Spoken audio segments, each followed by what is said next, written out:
හරි යංග අපි සිංහලෙන් පොඩ්ඩක් කතා කරන්න මත විනාඩි 5ක් තියෙනවා. මම පොඩ්ඩක් කතා කරන්න. ඔකට පදින්නේ සිංහලින්නේ කොහොම ඉන්නකෝ ගෑ ගන්න එපා පාපිසි ටිකක් ගෑ ගන්නවා කියලා මම බය වෙන්නේ නැහැ.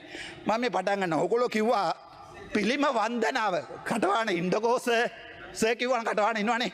පිළිම වන්දනාව ගෝත්‍රික කියලා කියපු මිනිස්සු ඕගොල්ලෝ. ඕගොල්ලෝ කිව්වේ සබලියෝ රණවිරුන්ට සබලියෝ ඕගොල්ලෝගේ වෙනුවෙන්නේ මරුනේ. ඒ මිනිස්සු ඕගොල්ලෝගේ වෙනුවෙන්නේ මරුනේ. අත්‍තරම මේ ජාතිවාදී කතා කරන්න ඕනේ මම. හැබැයි අද ඡන්දය ඉල්ලලා බලපද දකුණේ. ඔයාලට වඩා ඔයාලගේ ජනාධිපතිට වඩා මට ශ්‍රද්ධා ගන්න පුළුවන් දකුණේ. මම ඇත්ත කියන්නේ. මම කවදාවත් සිංහල ජනතාවට විරුද්ධව කතා කරන්නේ නැහැ. මෙච්චර වෙලාව මම දෙමළෙන් කතා කරපු කතාව මම අද වෙනකල් මට සිංහලෙන් ආයේ කියන්න පුළුවන්. කරු කතායනකතුමා මම සුදිවෙද්ද වෙනවා ඔබතුමා අද කතා කරා දෙමළෙන් පිළාට සිංහල කතා කියලා දෙන්න ඕනේ. සිංහල අත්තර මේ කරන්න ඕනේ. අත්තර මේ කරන්න ඕනේ. මේ පුද්ගලයන්ට අපි කියන දේවල් තේරෙන්නේ නැහැ. අපි මේ යවිලා රණ්ඩ වෙන්න නෙවෙයි අවිල්ලා තියෙන්නේ. අපි පපුවේ තියෙන කැක්කුම අද එක දවසක් මං ගිහලා සභානායකතුමා කතා කාමරේ ඇඩුවා. සභානායකතුමා දන්නවා. ඒ දුක ඔය දෙමළ එම්පි කෙනෙකුට ඕගොල්ලෝ කරන වැඩ මං IPU වෙනකන් ගියා. IPU ගිහලා කම්ප්ලේන්ට් එකක් දැම්මා.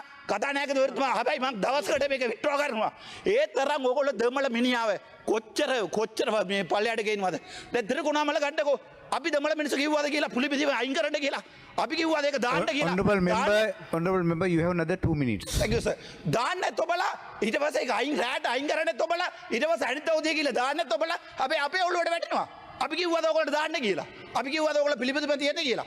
අපි අද වෙනකල් ඔයාලට මරන්න කැමති නම් මං ඉන්නවා ප්‍රභාකරන්ට මරන්න ප්‍රභාකරන් බෑ. ඔයගොල්ලෝ මරුවේ නෑ. මරුවා කියලා හිතා ගන්නවා නම් ආපහු තව පාරක් දෙමළ මිනිහව මරන්න කැමති නම් මාව මරන්න. හැබැයි මේ දෙකාපණ වැඩ කරන්නේ ඔයගොල්ලෝ විශ්වාස කරලානේ දැම්මේ ඡන්දයක්. මම